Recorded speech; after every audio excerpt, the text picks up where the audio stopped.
জানেন কি, বাঁশেও ফল হয়? শুনতে অবাক লাগলেও এটা সত্যি। আমরা সারা জীবন বাঁশকে চিনি শুধু গাছ হিসেবে, কিন্তু বাঁশ যে ফলও দেয় সেটা বেশিরভাগ মানুষই জানে না।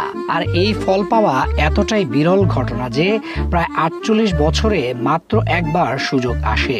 মানে একজন মানুষ সারা জীবনে হয়তো একবারই এই ফল দেখার সুযোগ পাবে। কেউ কেউ পুরো জীবন পার করে দেয় কিন্তু কখনো দেখতেই পায় না। কারণটা হলো বাঁশ ফুল ফোটায় মাত্র একবার। একটা বাঁশ গাছ দশকের পর দশক ধরে বেড়ে ওঠে, লম্বা হয়, শক্ত হয়, তারপর একটা নির্দিষ্ট সময়ে হঠাৎ করে ফুল ফোটে। আর সেই ফুল থেকেই জন্ম নেয় এই বিরল ফল। কিন্তু ফুল ফোটানোর পর বাঁশ গাছের আর কিছু করার থাকে না। সে তার সমস্ত শক্তি, সমস্ত পুষ্টি ঢেলে দেয় এই ফল তৈরিতে।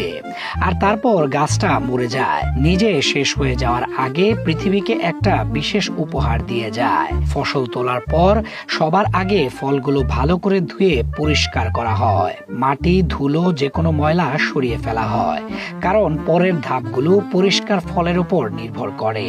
পরিষ্কার করার পর দেখা যায় বাঁশের ফলের বাইরে রয়েছে একটা শক্ত বাদামি খোসা। এই খোসা এতটাই শক্ত যে সরাসরি ভাঙার চেষ্টা করলে কাজ হবে না। তাই চীনারা একটা বুদ্ধিমান পদ্ধতি বের করেছে। বড় বড় কড়াইতে ফলগুলো রাখা হয় আর ক্রমাগত নাড়তে নাড়তে ভাজা হয়। তাপের কারণে ভেতরের আর্দ্রতা